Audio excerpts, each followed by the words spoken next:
Finance bill 2025 पे आपने मुझे मेरी बात रखने का मौका दिया।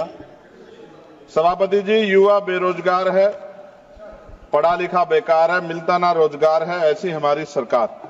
सर, मैं अपनी बात को शुरू करते हुए मेरे मन में कुछ पीड़ाएं हैं, वो आपके सामने क्योंकि चेयर से ही कह सकते हैं। सर, बलिया की बेटी प्रिया चौहान जिसका शव सर पेड़ पे लटका मिला, तकलीफ दे है। सर, काशी हिंदू विश्वविद्यालय में पीएचडी के प्रवेश परीक्षा शिवम सोनकर को के साथ न्याय नहीं हो रहा है। सर, वो प्रवेश परीक्षा के लिए आंदोलन कर रहा है।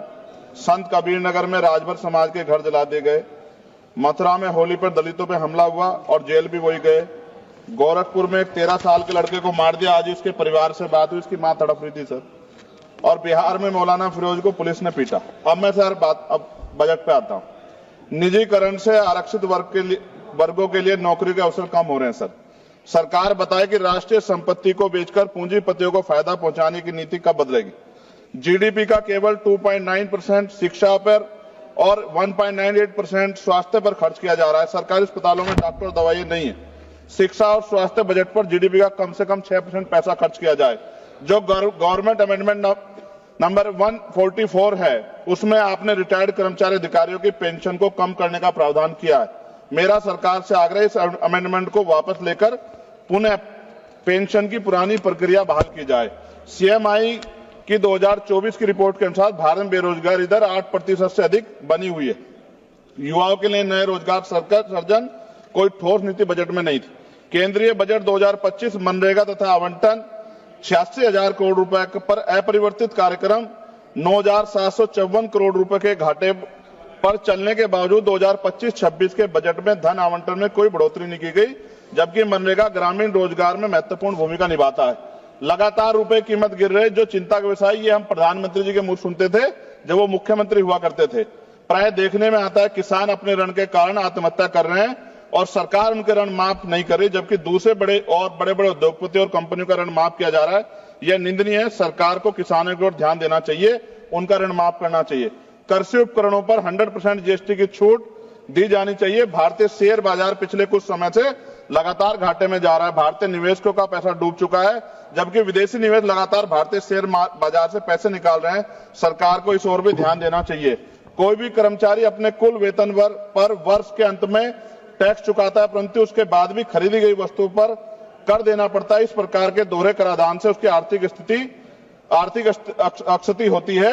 ये गलत है। सर, जब कोई आम आदमी कोई वाहन खरीदता है तो उसे जीएसटी सहित कई तरह के कर चुकाने पड़ते हैं, लेकिन जब वह उस वाहन को सड़क पर ले जाता है तो पुनः कर देना पड़ता है, जिससे आम आदमी की जेब पर सीधा असर पड़ता है।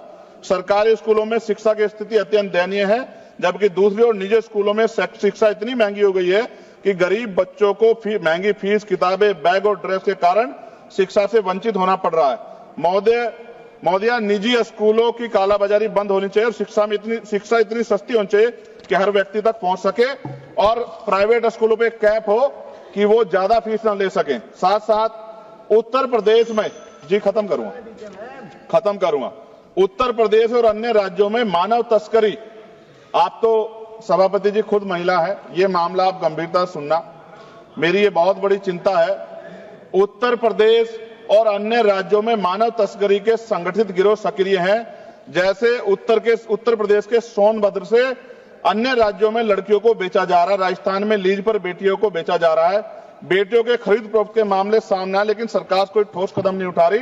सरकार बताए कि मानव तस्करी रोकने के लिए बजट में विशेष प्रावधान क्यों नहीं किया गया। महिला सुरक्षा के लिए Nirbhaya fund, last page, Nirbhaya fund को पूरी राशि खर्च क्यों नहीं की जा रही है। फंड तो बना दिया निर्भया के नाम से, लेकिन खर्च नहीं करे। बेटियों की बिक्री रोकने के लिए राष्ट्रीय टास्क फोर्स का गठन किया जाना चाहिए। सभापति जी, ये मेरे हाथ में कटिंग है जिसमें लिखा है कि लीज पर बिक रही हैं बेटियां, कर्ज उतारने माता पिता भेज रहे हैं।